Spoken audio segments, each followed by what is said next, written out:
Now we have this one. Based on that, we have these two questions जो आपके exam में आए हुए हैं. हेडिंग क्या है? Stability and nuclear force. यहाँ पर हम लोग न्यूक्लियर फोर्स की बात करेंगे and in terms of that देखेंगे कि न्यूक्लियस कैसे स्टेबल होता है या स्टेबिलिटी कैसे अचीव करता है.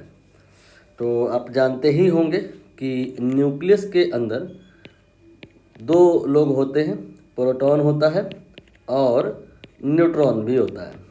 बहुत सारे प्रोटॉन हो सकते हैं, बहुत सारे न्यूट्रॉन हो सकते हैं. अगर हम पेयर फॉर्मेशन करें तो एक पेयर प्रोटॉन प्रोटॉन का बन सकता है और एक न्यूट्रॉन न्यूट्रॉन का बन सकता है और एक प्रोटॉन न्यूट्रॉन का बन सकता है. ठीक है, तो यहाँ पर अगर हम इस पेयर की बात करें तो इस पेयर में आपको समझ में आ रहा है कि रिपल्सिव फोर्स एग्जिस्ट करेगा बिकॉज ऑफ द चार्ज.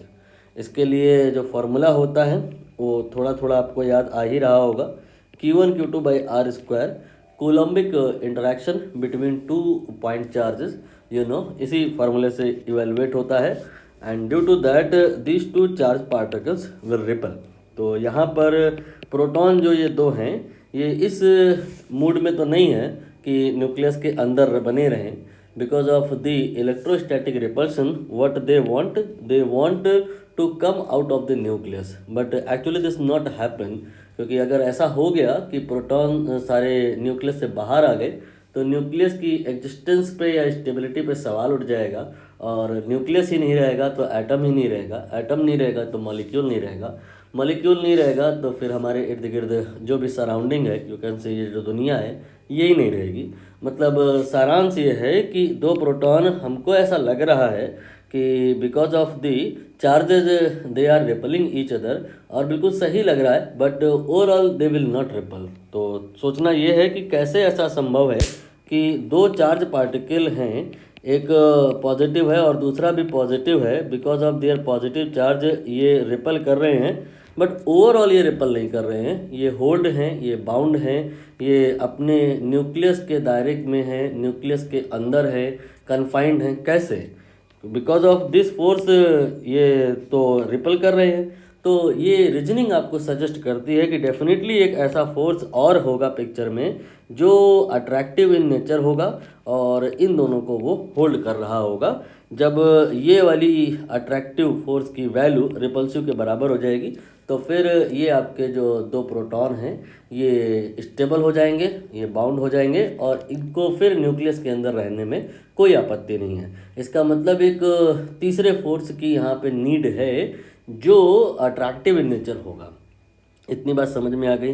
अब हम यहाँ पर इस वाले पेयर की एग्जिस्टेंस पे या स्टेबिलिटी पर बात करेंगे कि अगर हमने दो न्यूट्रॉन लिए, एक ये न्यूट्रॉन लिया और एक ये न्यूट्रॉन लिया, चार्ज तो किसी में भी नहीं है, चार्ज ना इसमें है और चार्ज ना ही इसमें है. तो बिकॉज ऑफ द चार्ज जो Q1 Q2 by R square होता है वो तो यहाँ नहीं लगेगा. लेकिन एक और बात होती है जो न्यूटन ने बताई, M1 M2 by R square. ये फोर्स होता है प्रोपोर्शनल टू, यहाँ पर प्रोपोर्शनल टू, यहाँ पे पूरा ही आप लिख लो, F equal to K Q1 Q2 by R square and F equal to G M1 M2 by R square. तो बिकॉज ऑफ एटलीस्ट इनमें मास तो है, तो because of their masses what happen, ये अट्रैक्ट होंगे.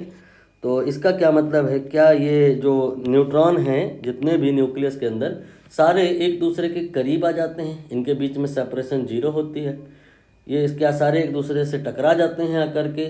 तो फिर अगेन यहाँ सारे न्यूट्रॉन जो हैं अगर आपस में एक दूसरे से टकराने लग गए आकर के तो स्टेबिलिटी पर प्रश्न उठेगा. स्टेबिलिटी नहीं है, because of this attraction they will approach, they will move. तो स्टेबिलिटी तो नहीं रही. स्टेबिलिटी तो तभी संभव है ना जब फोर्स बैलेंस हो जाए. तो यहाँ पर फोर्स बैलेंस कैसे होगा? आपको समझ में आया होगा कि this time balance is possible if there is a repulsive force. यहाँ चार्ज तो नहीं है, रिपल्सिव तो फोर्स यहाँ पर दिखाई नहीं दे रहा कहीं से, और अट्रैक्टिव फोर्स दिखाई दे रहा है because of the M1 and M2. M1 M2 by R square force से इसे आप निकाल भी सकते हो. तो स्टेबिलिटी के लिए आपकी जो रीजनिंग है वो ये आपको बता रही है कि एक और फोर्स यहाँ पर इमेजिन करना पड़ेगा हमें, तभी ये न्यूट्रॉन होल्ड हो पाएंगे। ये फोर्स इस बार रिपल्सिव इन नेचर होगा। तो इसका मतलब न्यूक्लियस के अंदर स्टेबिलिटी के लिए हमको अट्रैक्टिव फोर्सेस की भी रिक्वायरमेंट है, वो यहाँ पर रिक्वायर्ड है। रिपल्सिव फोर्स की भी रिक्वायरमेंट है, वो यहाँ पे भी रिक्वायर्ड है। ये जो फोर्स होता है इसको ही कहते हैं न्यूक्लियर फोर्स। तो न्यूक्लियर फोर्स के बारे में आपको जो समझ में आया अभी, जो रीजनिंग आपने लगाई, क्या कि ऐसा नहीं है कि ये ऑलवेज अट्रैक्टिव होता है, ऐसा भी नहीं कि ये रिपल्सिव होता है। ये अट्रैक्टिव भी हो सकता है, रिपल्सिव भी हो सकता है। तो प्रश्न उठेगा कब ये अट्रैक्टिव होता है और कब ये रिपल्सिव होता है। तो इसके लिए आपको यहाँ पर समझना होगा पोटेंशियल एनर्जी कर्व। ये आप बहुत बार पहले भी पढ़ चुके हैं, नथिंग न्यू, वैसा ही है। ये एनसीईआरटी के स्क्रीनशॉट की तरफ मैं आपको ले चल रहा हूँ। ये जो ग्राफ है, ये बनाया गया है potential energy between two nucleon. कोई भी दो न्यूक्लियन आप ले लो, चाहे प्रोटॉन प्रोटॉन ले लो और चाहे प्रोटॉन न्यूट्रॉन ले लो और चाहे न्यूट्रॉन न्यूट्रॉन ले लो। दरअसल जो न्यूक्लियर फोर्स होता है, पहली बात तो ये कि ये इस बात पे डिपेंड नहीं करता कि जो दो पार्टिकल हैं वो चार्ज है उनमें कि नहीं है। ये यहाँ पर, ये यहाँ पे सब जगह बराबर आएगा। इफ़ टू प्रोटॉन या टू न्यूट्रॉन या one proton and one neutron kept at suppose 0.8 femtometer, then what will happen? All they will experience same nuclear forces irrespective of their charges। यहाँ पर आप देखिए लिखा भी होगा कहीं, ये लिखा हुआ है कि nuclear force between neutron neutron, proton neutron and proton proton approximately same. तो ये बात पूछी जाती है, अंडरलाइन कर लेते हैं इसको। पूरा तो आप पढ़ नहीं पाएंगे, इसीलिए मैं काम काम की बातें अंडरलाइन भी कर दे रहा हूँ। Nuclear force does not depend on electric charge. तो कोई भी आप पेयर पिक कर लो, if any of the two nucleon kept at a certain distance या same distance, they will experience same force, same nuclear force. बाकी अभी हमने आपको बताया कि ऐसा नहीं कि ये ऑलवेज अट्रैक्टिव होंगे, ऐसा भी नहीं कि ऑलवेज रिपल्सिव होंगे। तो इसका मतलब कभी ये अट्रैक्टिव होंगे और कभी ये रिपल्सिव होंगे। तो कब ये अट्रैक्टिव होंगे, कब ये रिपल्सिव होंगे, इसके लिए ये वाला कर्व इम्पॉर्टेंट है। यहाँ पर आप ध्यान से देखिए, ये पोटेंशियल एनर्जी का कर्व है, फोर्स का कर्व नहीं है। ये पोटेंशियल एनर्जी यहाँ पे मिनिमम हो गई। जहाँ पे पोटेंशियल एनर्जी मिनिमम हो जाती है वहाँ पे जो फोर्स होता है वो ज़ीरो होता है। ये जो लगभग वैल्यू है, ये जो R0 लिखा है, इसकी लगभग जो वैल्यू होती है वो 0.8 फेम्टोमीटर होती है। ये कहीं लिखा जरूर होगा, देखिए ढूंढिए, 0.8 फेम्टोमीटर, अंडरलाइन कर लीजिए। ये रहा, मतलब 0.8 फेम्टोमीटर की दूरी पे कोई भी दो न्यूक्लियन ले लो, चाहे प्रोटॉन प्रोटॉन ले लो, चाहे न्यूट्रॉन न्यूट्रॉन ले लो, चाहे प्रोटॉन न्यूट्रॉन ले लो, all they will experience no force, zero force. ना अट्रैक्टिव होगा ना रिपल्सिव होगा। बाकी ये आपको अट्रैक्टिव भी होते हैं और आपके लिए रिपल्सिव भी होते हैं। डिपेंड करेगा कि सेपरेशन R0 से कम है या R0 से ज़्यादा है।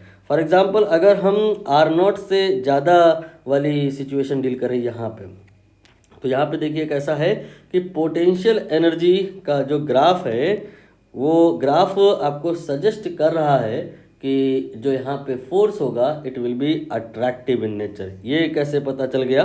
दरअसल यहाँ पर एक ऐसे आपको लाइन बनानी है। ये पॉइंट आपने कंसीडर किया, यहाँ पे एक आपने ऐसी लाइन बनाई, टेंजेंट है ये। टेंजेंट का स्लोप देखना पड़ेगा। ये स्लोप बताओ पॉजिटिव है या नेगेटिव है।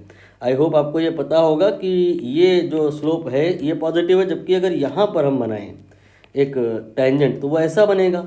ये जो टेंजेंट है ये आपका कैसा है? नेगेटिव स्लोप का है। तो पॉइंट बी पर टेंजेंट का स्लोप नेगेटिव है, पॉइंट ए पर टेंजेंट का स्लोप पॉजिटिव है। तो जो आपका फोर्स होता है वो आपको याद होगा -du/dr होता है। ये आपने 11वीं क्लास में पढ़ा होगा, ये भी इम्पोर्टेंट है और कई बार पढ़ा होगा। मतलब du/dr की अगर बात करें तो ये तो स्लोप हो गया ना, स्लोप का माइनस, एक माइनस लगाना अमूमन भूल जाते हैं लोग, तब जाके फोर्स आता है। तो यहाँ पर अगर हम बात करें तो स्लोप नो डाउट ये पॉजिटिव है, लेकिन जो फोर्स है वो पॉजिटिव नहीं है, फोर्स नेगेटिव है। नेगेटिव फोर्स का मतलब ये आपका इधर की तरफ लगेगा, अट्रैक्टिव इन नेचर होगा। और पॉजिटिव का मतलब कैसा होगा, यहाँ पे जो स्लोप होगा वो नेगेटिव है, लेकिन जो फोर्स होगा वो पॉजिटिव होगा। हो सकता है कनेक्टिविटी में प्रॉब्लम आ रही हो, तो आप यहाँ पर क्या कर सकते हैं, एक स्प्रिंग इसके नीचे बना सकते हैं ऐसे। ये आपने स्प्रिंग अभी बनाई नेचुरल लेंथ पे, और फिर अगर इसको थोड़ा सा एलोंगेट करके पॉइंट ए पर ले आए, then what will happen, it will experience a force in negative x direction, showing it is attractive in nature. बाकी अगर स्प्रिंग को आप कंप्रेस कर दें तो यहाँ पर इस डायरेक्शन में एक फोर्स एक्सपीरियंस हो जाएगा, ये रिपल्सिव इन नेचर माना जाएगा। पॉइंट ए पर बात करें चाहे पॉइंट बी पर बात करें, ये फोर्सेस की जो प्रकृति है वो ये कि पार्टिकल को या इस ब्लॉक को आर नॉट की पोजीशन पे 0.8 फेम्टोमीटर की पोजीशन पे सबको ले आना है।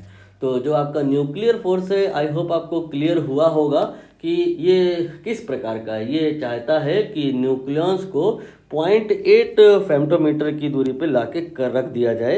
ये एक प्रोटॉन है, ये एक प्रोटॉन है, ये 0.8 फेम्टोमीटर की डिस्टेंस पे है। अगर है तो फिर इस यहाँ पर कोई न्यूक्लियर फोर्स की नीड नहीं है और वो होगा भी नहीं।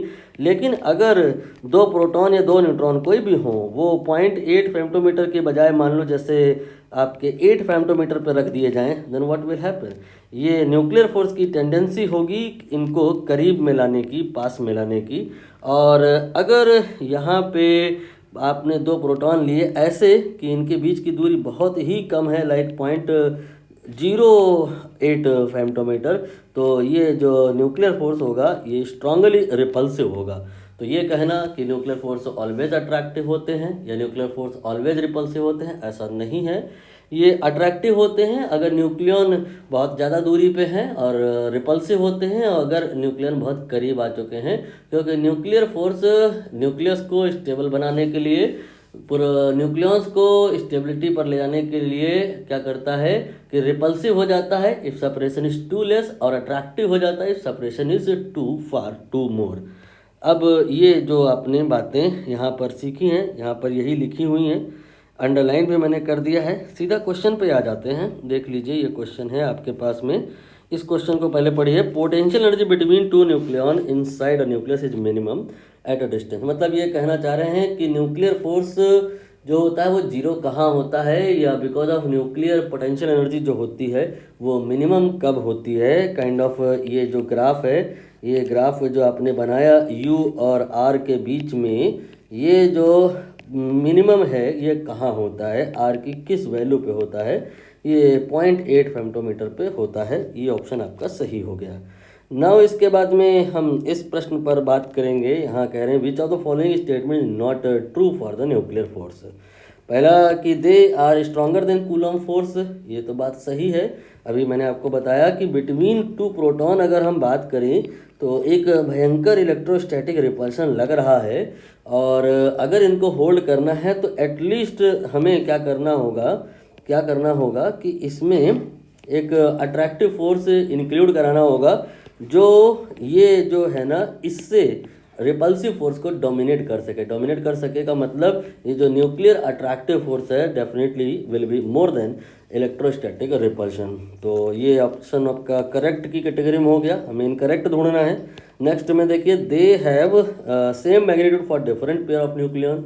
अभी थोड़ी देर मैंने कहा कि चाहे पी और पी का पेयर बनाए, चाहे एन और एन का बनाए, चाहे पी और एन का बनाए, if they are at suppose 0.7 femtometre, then all they will experience same amount of nuclear force, and here it will be repulsive in nature because I have told that कि 0.8 फेम्टोमीटर ये equilibrium distance है, इससे कम पर nucleons ripple करेंगे और इससे ज़्यादा पर वो अट्रैक्ट करेंगे।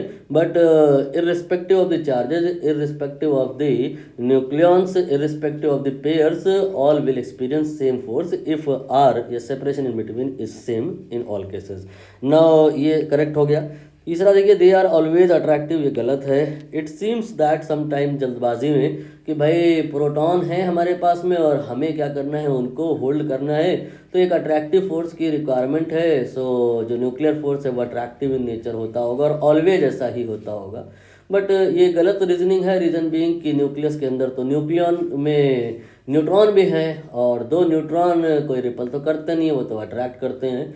तो हमें अट्रैक्शन को भी काउंटर करना है, मतलब बैलेंस करना है, और रिपल्शन को भी करना है। इसलिए हमें न्यूक्लियर फोर्स जो चाहिए, समझ में आया होगा कि उसकी प्रकृति केवल अट्रैक्टिव या केवल रिपल्सिव से बात नहीं बनेगी, दोनों ही संभव है। 0.8 फेमटोमीटर लेसर अगर सेपरेशन है तो फिर रिपल्सिव हो जाएगा ये nuclear force, otherwise it will be attractive. बाकी ये डी ऑप्शन जो है ये लिखा है they saturate as separation between the nucleus increases. ये स्टेटमेंट सही है। थोड़ा मैं ब्रीफ कर दूं इस बात का मतलब क्या है। दरअसल क्या है कि आपने कहा आर की वैल्यू 0.8 फेमटोमीटर होगी, दैट टाइम जो न्यूक्लियर फोर्स है ये नियरली जीरो होगा, और अगर इससे कम है तो न्यूक्लियर फोर्स रिपल्सिव होगा, मैंने इसको पॉजिटिव लिख दिया। और 0.8 फेमटोमीटर से ज़्यादा है तो न्यूक्लियर फोर्स FN अगर कहा जाए तो ये आपका नेगेटिव होगा, मतलब अट्रैक्टिव होगा। लेकिन कितना ज़्यादा, 1 फेमटोमीटर और 10 फेमटोमीटर और 100 फेमटोमीटर, ये सारी ही जो डिस्टेंसेज हैं 0.8 फेमटोमीटर से तो ज़्यादा है ना। In all cases nuclear force will be attractive, I totally agree. But एक कहानी और भी आपको दिमाग में सेटल करनी है कि जो अगर डिस्टेंस बहुत ज़्यादा हो जाए 10 फेमटोमीटर 11 फेमटोमीटर, तो इस रेंज में न्यूक्लियर फोर्स इफेक्टिव नहीं होता है। ये ऑलमोस्ट नेगेटिव तो होता है, मैं एग्री कर रहा हूँ, लेकिन इसकी वैल्यू नियरली जीरो हो जाती है। तो जो अगर वैल्यू लगभग जीरो हो गई है तो क्या नेगेटिव क्या पॉजिटिव, क्या मतलब ही है इस बात का, वही यहाँ पर लिखा इन्होंने कि they saturate as the separation between two nucleon increases. मतलब जो अगर दो न्यूक्लियन हैं बहुत ज़्यादा दूरी पर रखे हुए हैं तो उनके बीच में न्यूक्लियर फोर्स सैचुरेट हो जाएगा और उसकी वैल्यू जीरो हो जाएगी। यहाँ पे हमें नॉट ट्रू देखना था, जो कि सी ऑप्शन में है।